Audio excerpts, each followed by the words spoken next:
నమస్తే, welcome to Shri media. నేను Vishnupriya.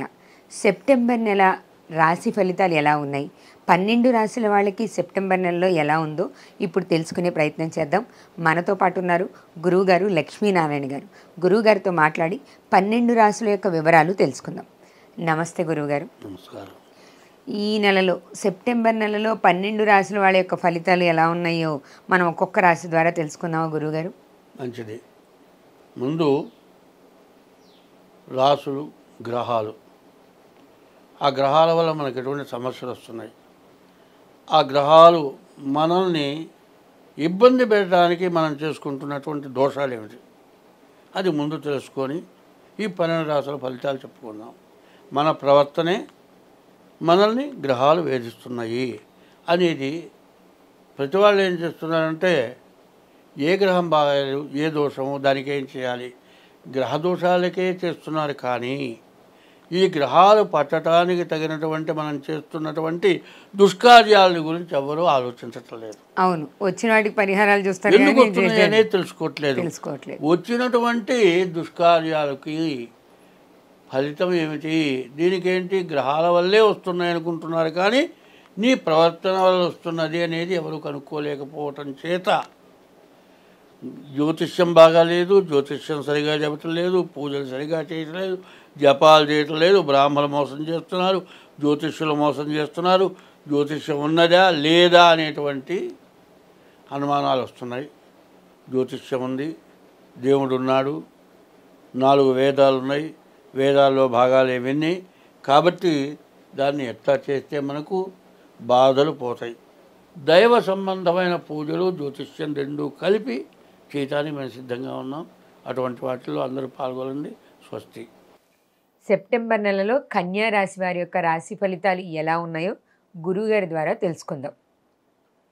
2024 September నెల 1వ తారీఖు నుండి 30వ తారీఖు వరకు కన్యా రాశి ఫలితాలు. కన్యా మిథునయోర్ బుధ. ఈ కన్యా మిథునానికి బుధుడు అధిపతి.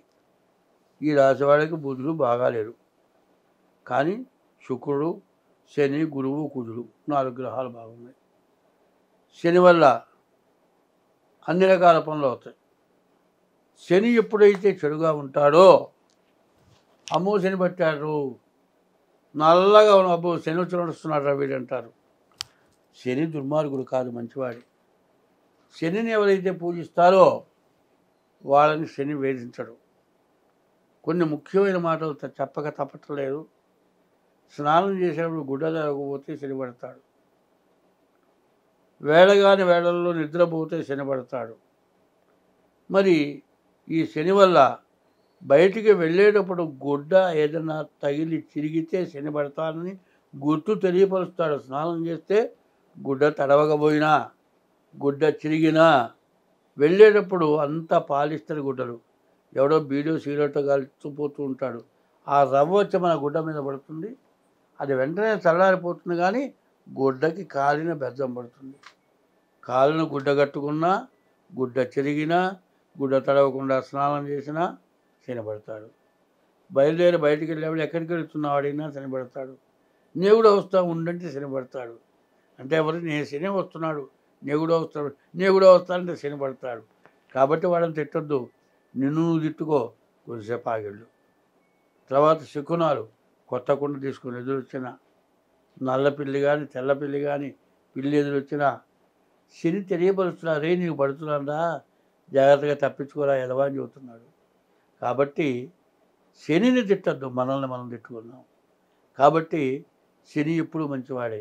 పైన శని బాగుండని వాళ్ళు ఎవరైతే ఉన్నారో వాడు ప్రతిరోజు నవగ్రహాల గుళ్ళోకి వెళ్ళి నల్లగుడ్డ నువ్వులు చల్లి అచ్చమైన కల్తీ లేని నల్ల నువ్వులతో పట్టించిన నూనె శని మీద వేసి దీపారాధన చేసి వస్తే ఏలినాడు శని కూడా ఏమి చేయదు.